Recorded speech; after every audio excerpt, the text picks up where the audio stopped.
Windbreaker Season 2 finishes with a lot of exposition, but overall, a very satisfying season.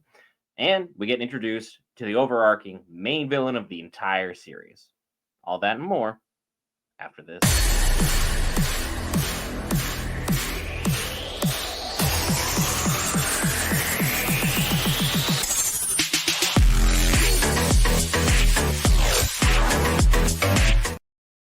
All right, guys, Brent here back from Geek Variants. We cover all things Marvel, DC, Lord of the Rings, anime, gaming, Star Wars, and more. This time, Windbreaker Season 2. And I gotta say, this season was overall fantastic. We covered a lot of deep storytelling. We had a couple really decent fights.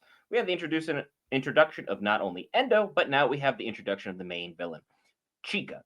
And Chica is going to be an absolute problem to deal with because, as the episode clearly states, not even Umamiya has been able to handle Chica. And we've been led up to believe up till this point that Umamiya was basically unstoppable. He was basically unbeatable. And sure, he kind of looked weak in his fight during season 1.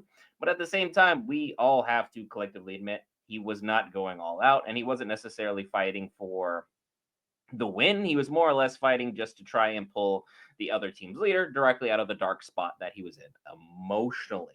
So the fact now that we have this key player on the table means our storytelling for season 3 is going to be absolutely fantastic. They've done a great job of not only fleshing out this world, but bringing out a lot of the highlights that go along with it. Because sure, this is your typical fighter show where more or less people just kind of beat each other up for supremacy, which, it's a very basic show. But at the same time, they cover a lot of tough world topics that most people just kind of tend to shy away from. Because everything involving this story for season 2, whether it was the introduction of Tsubaki, it was covering how Nire was going from someone who was an absolute no one to trying to be a somebody, to covering Sakura finding the person within himself that he truly wants to be. It covered a lot of deep topics, and I think they did so very well. And Sakura's growth was really highlighted in this episode when the moment that we were talking about Chica, everyone was solemn. Everyone was gloom and doom. Like the world was ending, the sky was falling, and there was nothing they could absolutely do about it because Umamiya was like, yeah, I've never beat this dude, so I'm not really sure how we're gonna deal with his little gang when they show up and we have to get to fisticuffs. And then Sakura, of course, being who he is, does not read the room one iota. And instead of being the person he was in season 1, where it's like, I would love to fight, I'd love to battle to be the strongest, I want to be the greatest person there is through brute strength alone, he says exactly what Bofarine wants to hear. We need to fight to protect the things that we love and the things that we care about. Why in the world are we shying away from that given the circumstance? Which is a crazy take coming from Sakura because, as we've seen him throughout this entire series, expressing emotions, terrible. Reading the room, terrible. Saying the right things at the right time, terrible. What did he do in this moment? He said everything that needed to be said, and he said it rather just succinctly. He had everything covered up in this one neat little tidy bow, and he was able to make sure it was relatable to everybody. And it showed that being around the right people can really bring out the best in somebody. Because Umamiya, we have a little bit of a flashback. We saw that he was talking to Kotoha, and she was just like, look, I understand what Sakura said when he showed up at my restaurant, but I don't think in his heart of hearts that's what he truly wants, I feel that there's a bit of a gap or a divide in what he's saying and what he wants to be doing. Because he overall just wants to be surrounded by people that love him and adore him and want to, protect him and be friends with him because he's trying to fight off the loneliness within his heart. And being around people like Umamiya, Sugashita, etc., even though Sugashita is probably a terrible example, would be able to help him move himself along. And now we are set up with our high stakes match. Chica, Umamiya. So basically everything's going to be kind of set up, I guess, in the way that Jujutsu Kaisen was ultimately set up. Gojo, which again, Umamiya's voice is Gojo, so that's pretty funny. Then we have on the other side Chica, or what we would call Sukuna.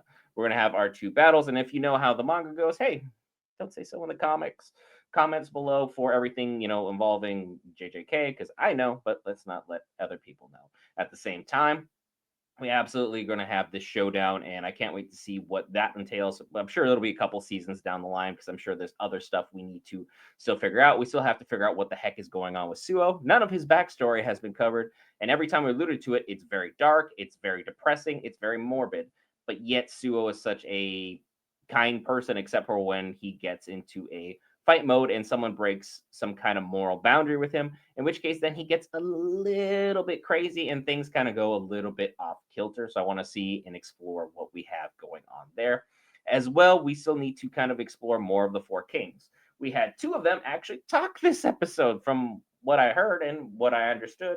We have Mizuka and we have Takumi. And Takumi is the artist, and Mizuki is the individual who was wearing the glasses. All four kings finally being at the same table is very nice to see.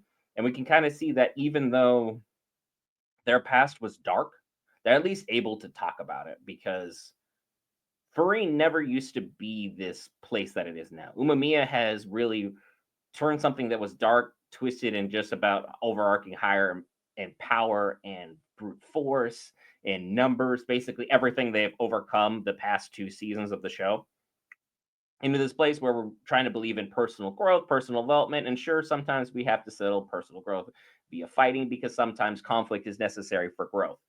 You can't take just a random lump of coal and turn it into something without the right amount of pressure, or rock into diamonds, that kind of thing. And within Bofarine, we're kind of seeing how people are starting to grow, they're starting to shine. Suo has remained stagnant, Sakura has had tremendous growth. Nire actually wants to do stuff and actually wants to be able to fight. And maybe season 3 he'll finally be able to land his first punch on somebody or something. Maybe he'll be useful then, but overall, I think his character fell flat. Didn't really deliver much for anything for me on this one. But hey, that he's more of the storytelling character as opposed to the one who's actually going to propel the plot forward. Sakura, Endo, and Chika is probably going to be a very interesting dynamic because I'm assuming Endo is going to pull all the punches he possibly can in order to ensure that he gets Sakura won over to his side. You'll probably bring over a lot of things that happened within Bofurine's past on how he's not going to be able to take the top spot if he becomes soft, etc., etc. Try and mentally, warp him, twist him, convolute what a very simple matter is in order to try and get him to be brought over to their side and the side of being able to use brute force like Chika has in order to settle how things work, because he was standing on top of a pile of unconscious bodies lighting off fireworks like it was absolutely no thing. And even still, he was like, I'm probably going to beat somebody up so I can get the fireworks even higher. And the only person standing there was Endo.